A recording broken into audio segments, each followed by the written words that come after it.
নবী নিজে না খেয়ে অতিথিকে খাইয়েছে, ইতিহাস জানো। দেখ আমি অন্যদিকে চলে যাচ্ছি।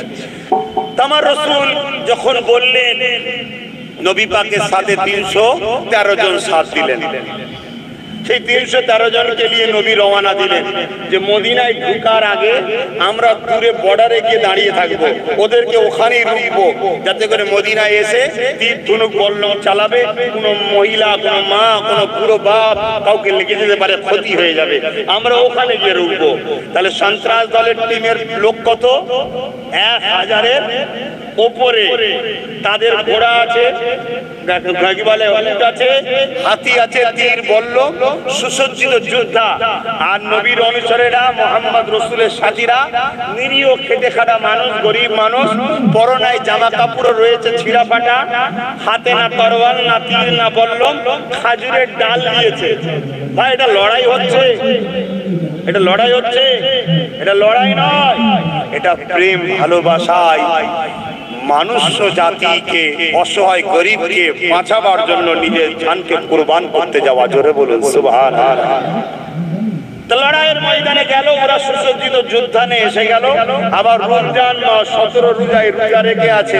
আমরা তো রোজা রেখে সুবহানাল্লাহ, আলহামদুলিল্লাহ, আল্লাহু আকবার বলতে কষ্ট হচ্ছে। লড়াই শুরু হয়ে গেল। 313 জন আর 1000-এর উপরে সুসজ্জিত যোদ্ধা। এই লড়াইয়ে মহান সৃষ্টিকর্তা ফেরেশতা পাঠিয়েছিলেন, অনেক সাহায্য করেছিলেন। সেই সাহায্যে 13 জন সাহাবী রাসূলের সাথী শহীদ হলেন।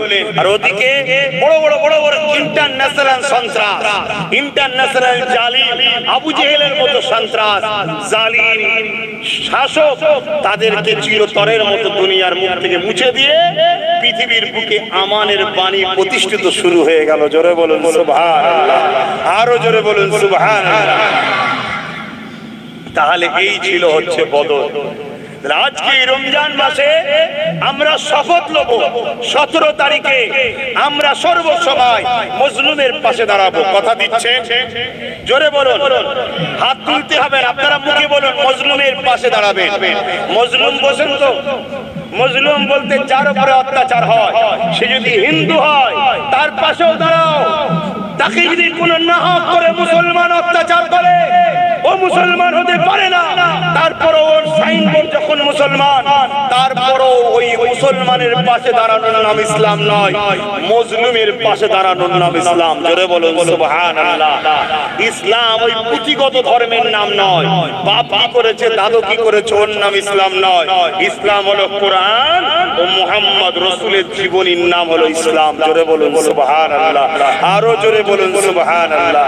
তাহলে আমরা মজলুমের পাশে দাঁড়াবো, অসহায়ের পাশে দাঁড়াবো, গরিবের পাশে দাঁড়াবো, দিন দুঃখীদের পাশে দাঁড়াবো, ক্ষুধার্ত মানুষের পাশে দাঁড়াবো, বড়দেরকে সম্মান করব, ছোটদেরকে স্নেহ করব, দেশকে ভালোবাসবো, দেশবাসীকে ভালোবাসবো, নিজের গ্রামকে ভালোবাসবো, রাজ্যকে ভালোবাসবো, দেশকে ভালোবাসবো, দেশের সার্বভৌমত্বের বিকাশের কথা ভাববো, ছেলেদের শিক্ষিত করব, সমাজের জন্য উন্নতির জন্য এগিয়ে দিবার জন্য পাঠাবো।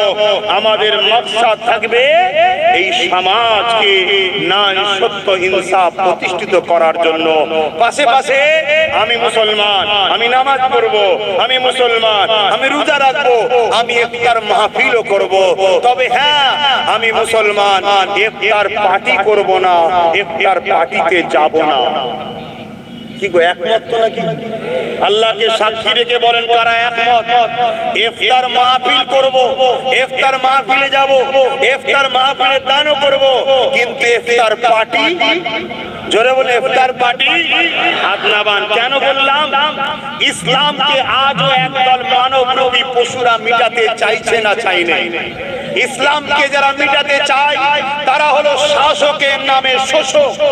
ইসলামকে মিটাতে তারা চায় আজকের দিনের আবু জেহেল যারা, আজকের দিনের উদ্বা যারা, আজকের দিনের রেপিস্ট যারা, আজকের দিনের স্বৈরাচার যারা, আজকের দিনের যারা সমাজ বিরোধী মানবতা বিরোধী, নারীর বিরোধী, মায়েদের খেদমত না করে বৃদ্ধাশ্রমে দিয়ে মায়েদের ঘরে জুলুম করতে চায়, যারা মাকে ভালোবাসে না তারা হলো ইসলামের বিরুদ্ধে।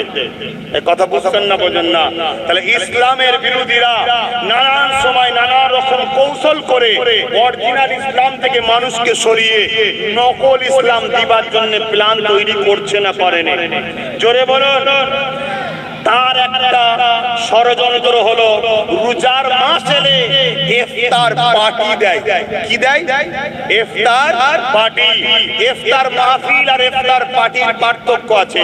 ইফতার মাহফিল করে রোজাদাররা, ইফতার মাহফিলে দান করে রোজাদারদের গরিবের পয়সায় 10 টাকা 20 টাকা 30 টাকা 50 টাকা নিয়ে হয়। গাড়ি দাঁড় করিয়ে ইফতার মাহফিল হয় না, এটা ইফতার পার্টি হয়। শুনছেন না শোনেন? আল্লাহ তো বিচার হবে, কিন্তু আমাদের ডিউটিটা আমাদেরকে পালন করতে হবে। আমি কাউকে খুশি করে কথা বলতে পারবো না। আমি মুনাফিক নয়, আমি নাটক করতে মঞ্চে উঠিনি যে আমাকে মনোরঞ্জন দেখাতে হবে, খুশি করতে হবে না। আমি একমাত্র তাকে খুশি করার জন্য কথা বলছি যিনি আমাদের সবাইকে এখনো বাঁচিয়ে রেখেছে। তিনি কে? তেনাকে খুশি করার জন্য কথা বলছি। নিবার হয় নিন, না নিবার হয় না নিন, আমার কিছু যায় আসে না। আমি পীর সাহেব, আমি হুজুর, আমি পীরজাদা, আমি আলেম, দিনের প্রচার করতে এসেছিলাম। আমার দিনে যেমন নামাজ আছে, নামাজের কথা বলেছি। আমার দিনে যেমন মানুষকে ভালোবাসার কথা আছে, তাই মুসলিম হোক অমুসলিম হোক মানুষকে ভালোবাসতে হবে, দেশকে ভালোবাসার কথা সেটাও বলেছি। আমি ঘরে চলে যাব, মানতে পারেন মানেন, না মানতে পারেন আমার কিছু করার নেই। তবে হ্যাঁ, যদি বিশ্বাস করে মেনে নিতে পারেন ইনশাআল্লাহ একসাথে জান্নাতে দেখা হবে। বলুন ইনশাআল্লাহ, আরো জোরে বলুন ইনশাআল্লাহ। ইয়া নবী সালাম, ইয়া রাসূল, ইয়া হাবিব সালাম।